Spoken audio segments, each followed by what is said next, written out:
जब आ जाते हैं तो पिताजी को बता भी देगी, लेकिन पिता जैसे डांटने लगे तो तक ठीक है, लेकिन पिता कहीं हाथ उठाने लग जाए तो मां आगे आ जाती, नहीं मारोगे नहीं, सुना कितना भी लो, मारने का अधिकार मेरा है, बस इसको पीटना है, मारना है, घूसे देने, जो करना मैं करूंगी, वो मेरे अलावा कोई ना करे। स्कूल पढ़ाने के लिए बच्चे को लेके जाती है, टीचर को बुलाती है, ये कितना भी अपराध करे, कितना भी गलत करे, आप इसकी डायरी में लिख के भेज देना, मुझे फोन कर देना, इसको डांट देना, पर इसको मारना नहीं। ये मां का ममत्व होता है अपने पुत्र के प्रति। उस मां के निर्दोष 5 बालक मार दिए गए और वो मां हत्यारे को सामने देख करके कह रही है कि इसको छोड़ दो। ये बहुत बड़ी बात है, ये सामान्य बात नहीं, ये साधारण बात नहीं है बंधु। ठाकुर जी इतने प्रसन्न हो गए द्रौपदी से, इतने प्रसन्न हो गए। बंधुओं एक बात याद रखना, आपके घर में अनुकूलता है तब आप कुछ अच्छा करो, ठाकुर जी उससे प्रसन्न नहीं होते। प्रतिकूल स्थिति आवे और उसमें भी आप अपना धैर्य ना खो, तब ठाकुर जी प्रसन्न होते हैं। अनुकूल स्थिति में तो सब धैर्यवान हो जाते हैं, प्रतिकूल स्थिति में होके दिखाओ। आप जिस मंजर में नहीं रह सकते उसमें भी अपने आप को शांत रख करके दिखाओ अपने आप का। अब एक कथा है तो हंसी की, पर एक बात है,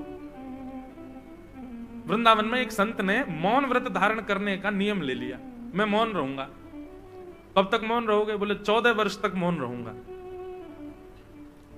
12 वर्ष उनके मौन में निकल चुके थे, लेकिन वो महात्मा क्या करते थे, मौन थे पर हाथ में डायरी पेन लेके चलते थे और उनको जिसको कुछ कहना होता था लिख करके उसको दे देते थे। किसी को गाली भी देनी होती तो लिख के दे देते थे। ऐसा मौन था उनका। अब संतों में भी आपस में एक दूसरे से आनंद तो लेते ही हैं। एक बार वो महात्मा किसी पंगत में बैठे थे भोजन करने, उनको गुलाब जामुन बड़ा प्रिय था, तो गुलाब जामुन वाले से दूसरे संत ने जाके कह दिया, बोले सुन सबको गुलाब जामुन देना, वो मौनी बाबा बैठे उनको मत दियो। बोले वो तो गुलाब जामुन के बड़े प्रेमी है, 4 पहले रखवा लेते हैं। बोले इसीलिए तो कह रहे हैं उनको मत दियो। बोल वो पाएंगे नहीं, तू देना नहीं उनको। अब लेकर के गुलाब जामुन भोग, गुलाब जामुन प्रसाद सबको देते देते जैसी बाबा के पास गए, बाबा तो उसी की प्रतीक्षा कर रहे थे। अच्छा बाबा नहीं चाहिए, आगे चले गए। बाबा तो मौन, कुछ कह तो सकते नहीं, देखने लगे उसको। बोले चला गया, दिख नहीं गया। घूम करके बेचारा पूरी पंगत में फिर से जैसे ही आया तो बाबा ने पूड़ी भी नहीं खाई, अभी ऐसे ही बैठे थे तान के, बोले अब के देके जाएगा।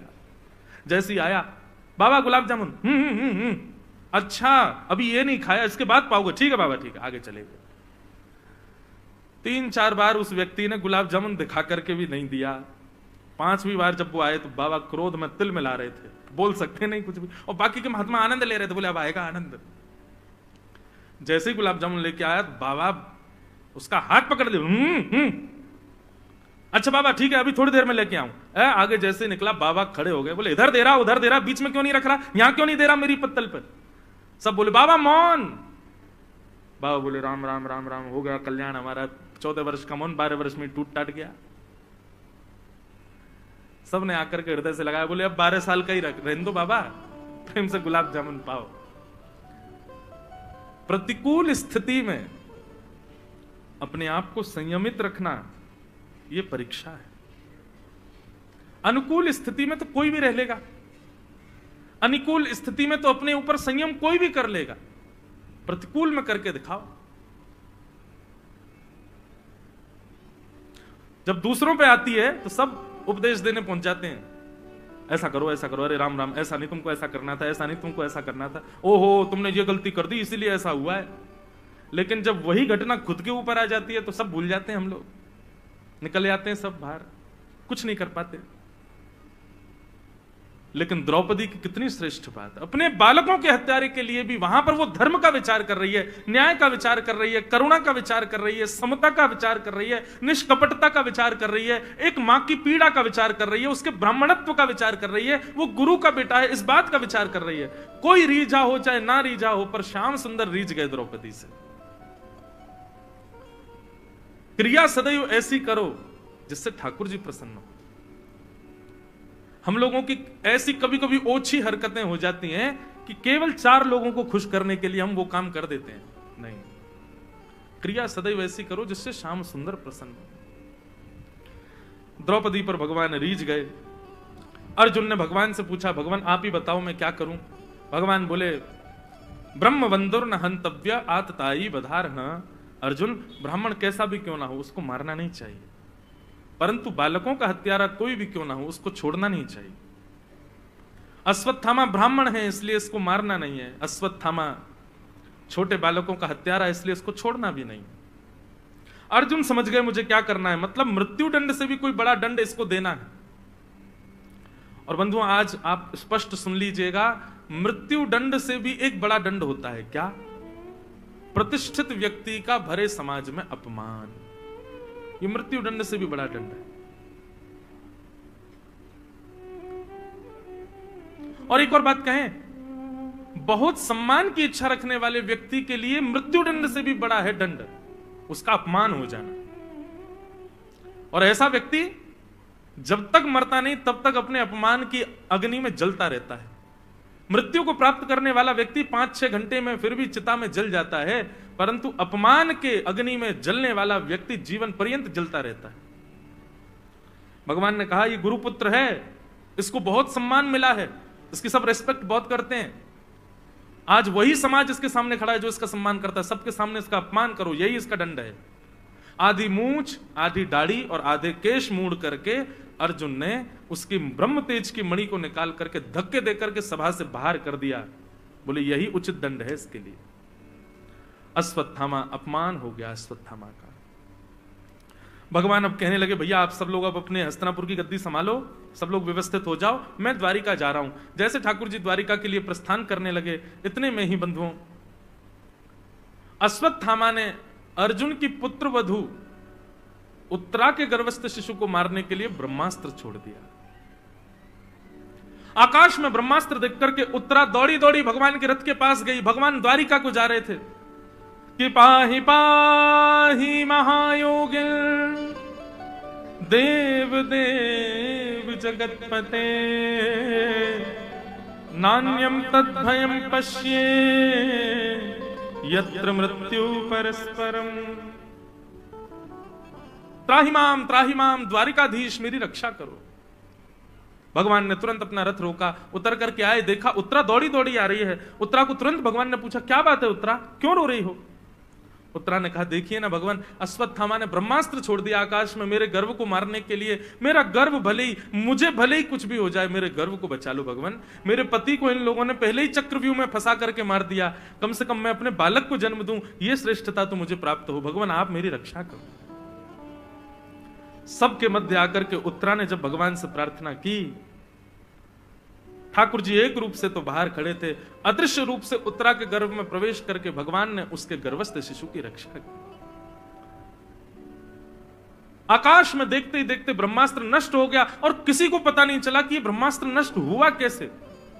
सब लोग आश्चर्य करने लगे, बोले कुछ हुआ तो है नहीं। ठाकुर जी बाहर खड़े हैं, पांचों पांडव अपने स्थान पर खड़े हैं, उत्तरा आकर के भगवान से प्रार्थना कर रही है और केवल इतनी देर में ब्रह्मास्त्र नष्ट हो गया। इस ब्रह्मास्त्र को नष्ट किया किसने?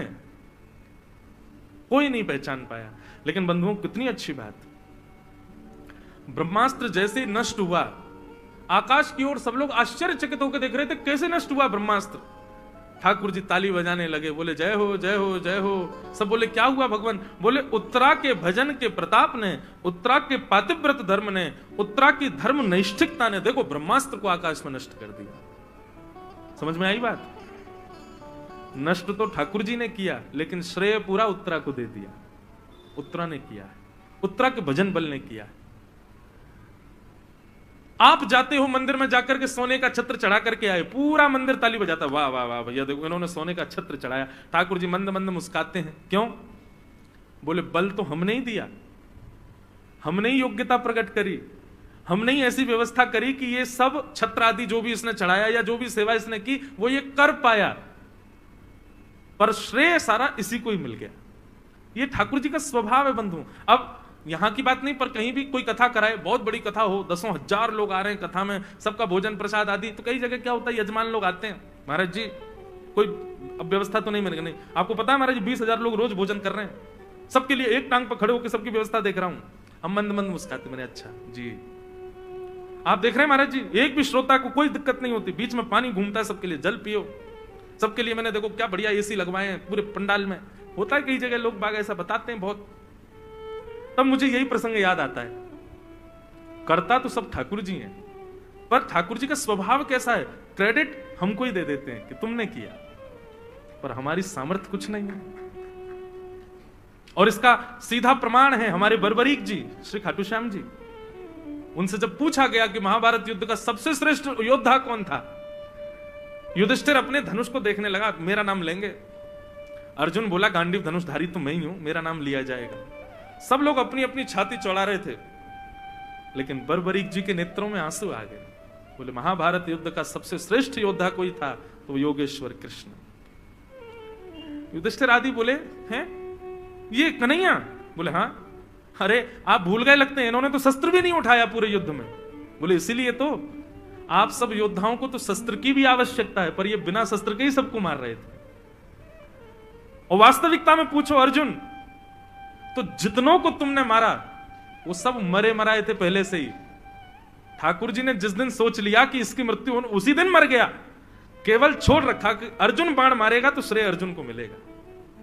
मृत्यु तो पहले हो चुकी थी महाभारत के योद्धाओं की, एक कौरव पहले ही मारे जा चुके। जिस दिन भगवान शांति प्रस्ताव लेकर के गए और दुर्योधन ने कहा, सुच्चग्रैवन दास्यामि बिना युद्धेन केशवा, सुई की नोक के बराबर जमीन भी युद्ध के बिना नहीं दूंगा। वास्तव में तो ये कौरव उसी दिन मर गए थे सारे। ठाकुर जी सोच ले, इसको मारने के लिए कुछ क्रिया करने की आवश्यकता है नहीं, वो सोच भर लें, फिर तो मृत्यु निश्चित है।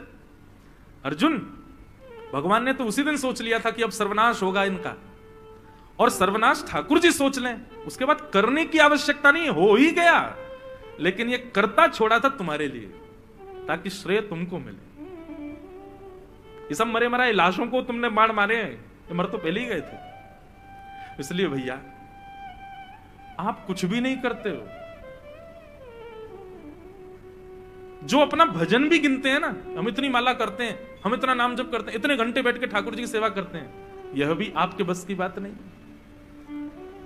ठाकुर जी जरा से रूठ जाएं, आप एक मिनट नहीं बैठ पाओगे उनके सामने।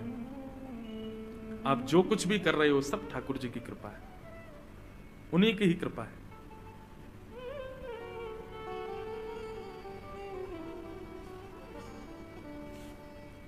भगवान ने श्रेय दे दिया उत्तरा को। सब लोग कहने लगे, अरे कैसे ब्रह्मास्त्र नष्ट हुआ? भगवान बोले, उत्तरा का पातिव्रत है, ये उत्तरा का भजन बल है, उत्तरा की धर्म निष्ठिकता। उत्तरा तुझको प्रणाम है भैया, तेरे धर्म बल ने देख ब्रह्मास्त्र को नष्ट कर दिया आकाश में। उत्तरा को भी लगने लगा, हाँ ये तो जरूर मेरे ही बल से नष्ट हुआ है। ठाकुर जी मंद मंद मुस्काने लगे, सब उत्तरा की प्रशंसा करने लगे, लेकिन कोने में खड़ी कुंती बुआ भगवान को देख रही थी।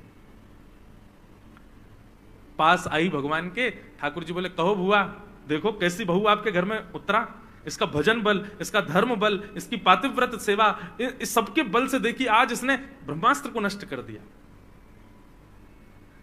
कुंती बोली, ठाकुर जी आप कितने चतुर हो, मैं ये गहराई नाप नहीं पा रही हूं, आप बहुत चतुर हो। ठाकुर जी बोले, क्यों, ऐसा क्यों कह रही हो? बोले, मुझे सब पता है, उत्तरा के गर्भ के शिशु को उसके धर्म बल ने नहीं बचाया। यदि उसका धर्म बल, भजन बल में इतनी सामर्थ्य होती ना, तो अभिमन्यु जीवित खड़ा होता है यहां पर। जिस अभिमन्यु को चक्रव्यूह से नहीं बचा पाया कोई, उस उत्तरा का बल इतना हो गया कि वो अपने गर्भ के बालक को ब्रह्मास्त्र से बचा लेगी, अपने पति को बचा लेती। ये सब आपकी कृपा है। आप एक रूप से बाहर खड़े थे और दूसरे अदृश्य रूप से आपने भीतर प्रवेश किया और भीतर जाकर के अपनी गदा को घुमाया है, उसी के बल से ही ये नष्ट हुआ है, और श्रेय दे रहे उत्तरा को। ठाकुर जी तुरंत गए, कुंती बुआ का मुंह बंद कर दिया, बोले, चुप रहो बुआ, काय को पोल खोल रही है, लगे रहने दो, देखो सब देखो उत्तरा की प्रशंसा कर रहे हैं। कुंती एकांत में ठाकुर जी को ले गई और बोली, अब मेरी बात सुनिए, मुझे आपकी स्तुति करनी है भगवान। और कुंती ने भगवान की प्रथम, श्रीमद् भागवत की सबसे पहली स्तुति है कुंती स्तुति। भक्त ठाकुर जी के भेद को पहचान जाते हैं भगवान। ठाकुर जी सबसे छुपा लेंगे अपनी क्रियाओं को, लेकिन एक वैष्णव से नहीं छुपा सकते। ठाकुर जी की हर लीला वैष्णव खोज लेता है। कुंती ने भगवान की स्तुति गाई, बहुत सुंदर स्तुति है कुंती की। कुंती भगवान से कह रही है कि नमस्ये पुरुषं त्वाद्यम ईश्वरं प्रकृते परम अलक्ष्यं सर्वभूतानां अंतर्बहिर्वस्थितम्। हे नाथ, आप पूरे जगत कारण हो, आप साक्षात भगवान हो, मैं आपको प्रणाम करती हूं, मैं आपको नमस्कार करती हूं। कुंती ने बंधु अपनी स्तुति में एक बात सिद्ध कर दी। हम सब वैष्णवों को कुंती संकेत करते हुए कहती है कि एक भक्त भगवान को कुछ नहीं दे सकता, कुछ भी नहीं। केवल एक वस्तु आप ठाकुर जी को दे सकते हो, क्या? दोनों हाथ जोड़ करके सर झुका के आप केवल नमन कर सकते हो। इसके अतिरिक्त जो कुछ भी आप ठाकुर जी को दे रहे हो वो ठाकुर जी की कृपा से आपको प्राप्त है। नमन, नमन का मतलब क्या होता है? अब ये मन मेरा नहीं है ठाकुर जी, ये मन पर वश आपका है, इसलिए नमन। ये सर झुका के नमस्कार करना, केवल इसके अतिरिक्त आप कुछ भी ठाकुर जी को नहीं देते। जो भी दे रहे हो एक प्रकार से ऐसा समझ लो, आप मेरे घर आए और आपने सोचा खाली आता है यार, कुछ तो दें महाराज जी को, तो मेरे ही घर में लगे हुए चित्र को उतारा, पहुंच दिया और मुझे कहा महाराज जी आपके घर पधारे, लीजिए आपके लिए भेंट लेके आए। अब मैंने देखी, मैंने यार ये तो मेरे ही डाइनिंग हॉल की चित्र पेंटिंग है, तुमने उतार के मुझको ही दे दी। ठाकुर जी ले लीजिए ना। अब ऐसा मत किए, हमने दिया है, आप इसको मान लीजिए हमारी तरफ से एक उपहार। यही होता है हमारे और आपके साथ जब हम मंदिर में जाते हैं, प्रसाद चढ़ाएं, फूल चढ़ाएं, पुष्प चढ़ाएं। और सबसे बड़ी बात, ये जो लोग 2000 की नोट निकाल के ऐसे घुमाते ठाकुर जी के आगे यूं, और यूं घुमा के जब चढ़ा देते हैं तो ठाकुर जी कहते हैं देख बगल में लक्ष्मी खड़ी है मेरे, धन की अधिष्ठात्री, मैंने कृपा करके इसको दिया, मैंने ही कृपा करके इसको इतना बल दिया कि ये पुष्प ला सके। ये पुष्प भी मेरी ही कृपा से प्रकट हुए बगीचे में। ये पुष्प को बनाने वाले मालिक के ऊपर भी मेरी कृपा है। इसमें जो धागा है उसमें भी मेरा ही बल है। उसको पैसे से खरीद करके लाया वो धन भी मेरी पत्नी लक्ष्मी है। लेकर के आया है, जो लेके आया वो भी मैं ही हूं, और आकर के मेरे सामने ऑफर करते हुए अपना श्रेय ले रहा है।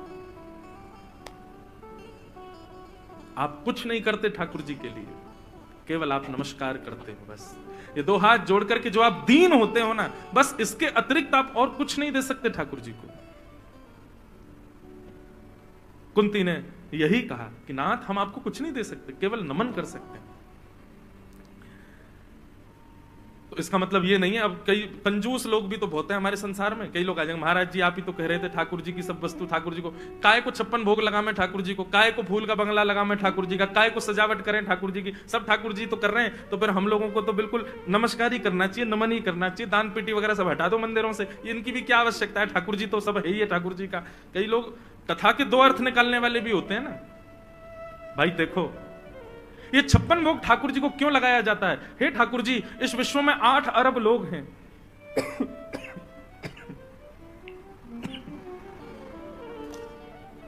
ध्यान से सुनिए। हे ठाकुर जी, इस विश्व में 8 अरब से भी ज्यादा लोग हैं, और 8 अरब से भी ज्यादा तो मानव हैं। उसके अलावा चींटी कितनी, पशु पक्षी कितने, जल के जंतु कितने आदि, और ये सब कितनी मात्रा में है कुछ पता थोड़ी है। परंतु भगवान, ये सारा विश्व आपके गर्भ में रहता है। हम आपको 56 भोग लगा करके ये निवेदित करते हैं, भगवान आप पूरे हमारे 56 भोग को स्वीकार करो। ये 56 भोग आपके जब गर्भ में जाए, पूरा विश्व का कोई भी व्यक्ति भूखा ना रहे। आप